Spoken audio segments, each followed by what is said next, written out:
LP back for another video. I'm the writer and creator of the comic books Nyobi and Savage Sin. Currently, Nyobi on Kickstarter right now, in demand with late pledges. What does that mean? It means you can still go back it for right now, maybe closing it down in about a week or two.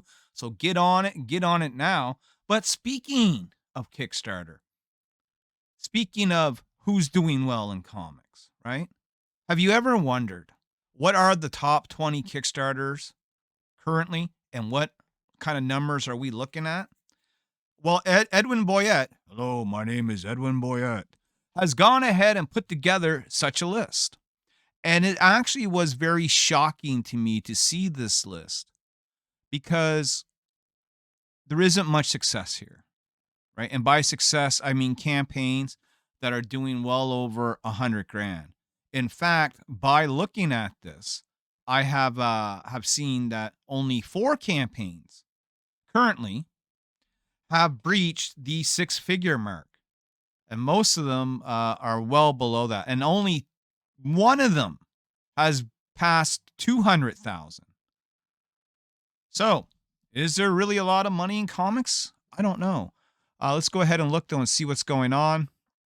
Kickstarter is one of the most popular sites to crowdfund comic books and graphic novels. There are currently 308 projects seeking funding. I'm one of them. Come back me.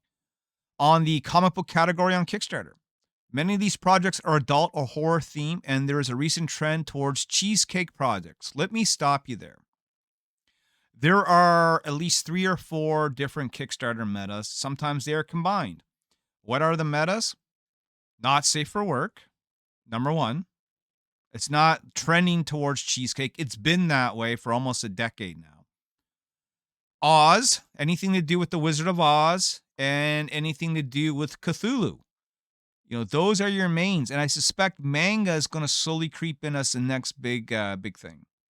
Each installment of How to Think When You Draw has been popular, and it's no surprise that it leads the list with 3,605 backers with $400,000 in change in funding. Coming in that 20th position funding is Carmilla Unbound 1984 Miami Bites with 405 backers. That's sort of the numbers that I kind of do. And $20,000 in funding. And the spreadsheet can be accessed here, and he's got a link to that. So that's shocking, right? So out of 20 titles, the range is from 20 grand to 400,000. Right? One would think the top 20 would immediately start at like minimum 100 grand, and there'd be like 19 more that are slowly rising up in that.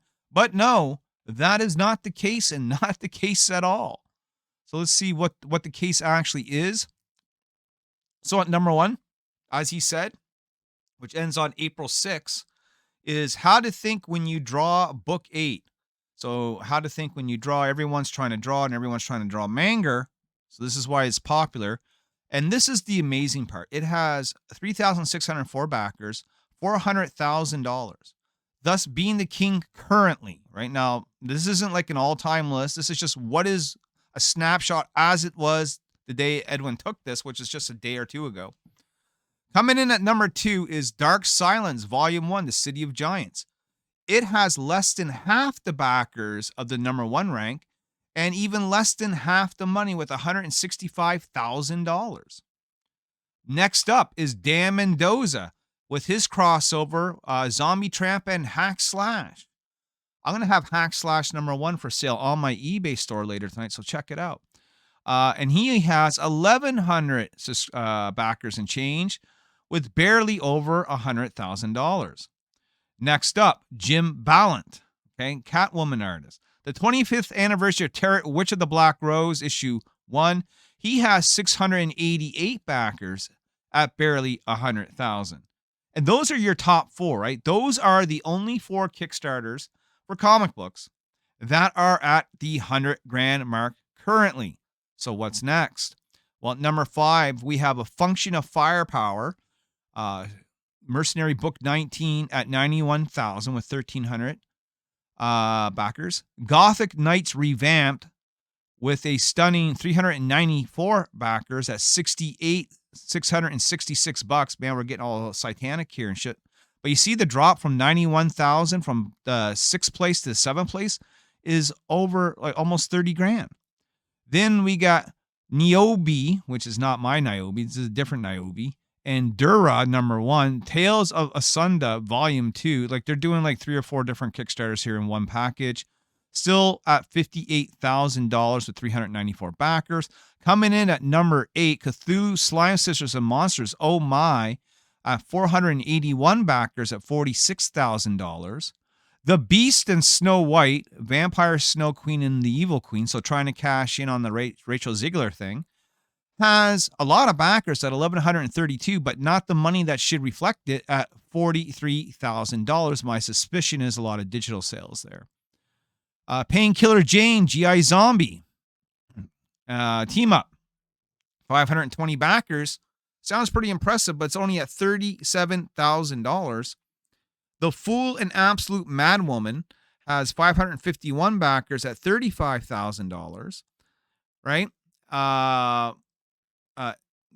Whatever this one is, Epistles of I can't even say this. Epistles of Galatians and James Word of the Bible. So some sort of Bible comic has 376 backers at 32 grand. Give Them Hell a 1 to 2. 764 backers. You would think the number would be higher, but they're barely at 32,000.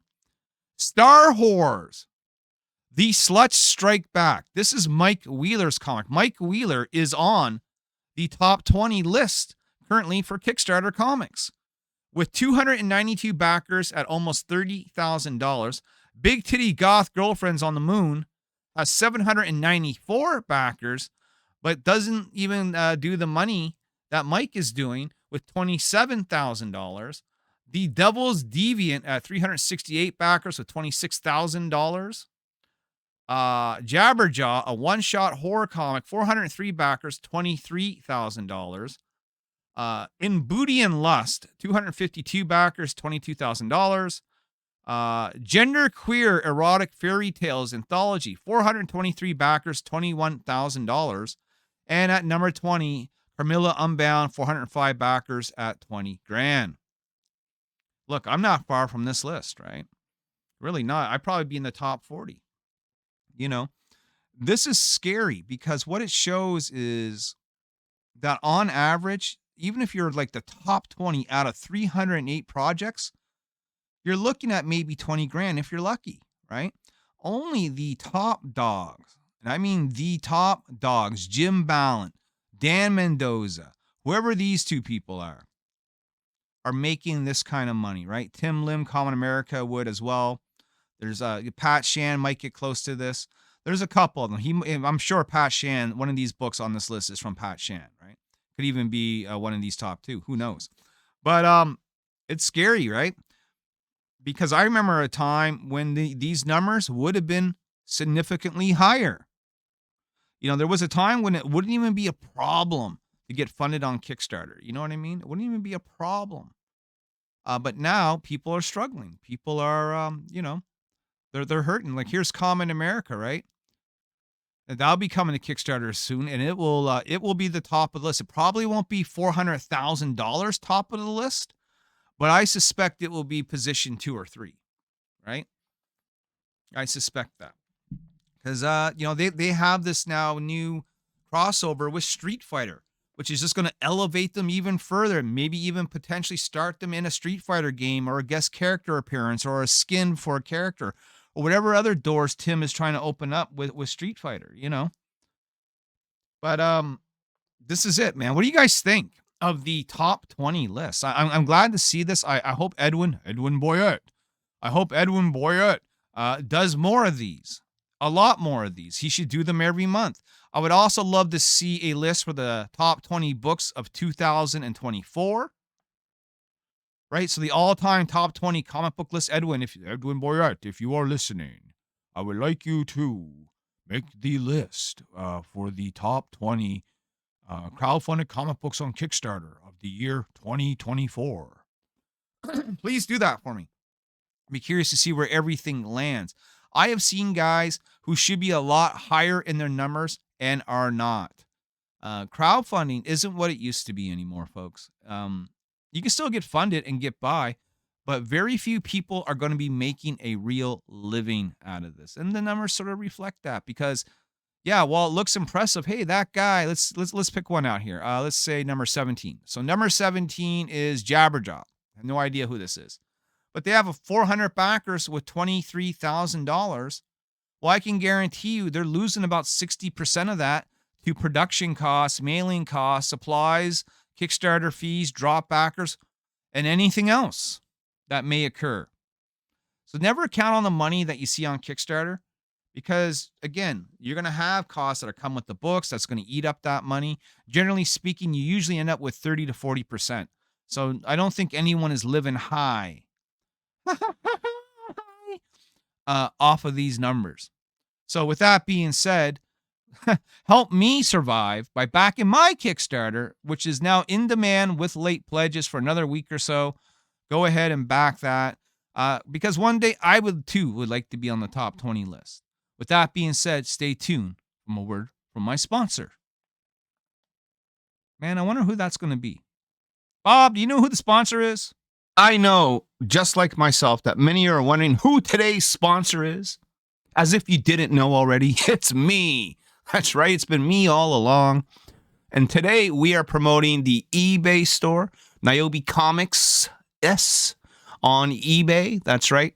We have a lot of covers here. We have a lot of comics here. I have got now 80 some odd items listed up. I end up just unloading a bunch of new stuff on eBay over the past couple of days. 82 items to be exact. It was 85, but I sold 3.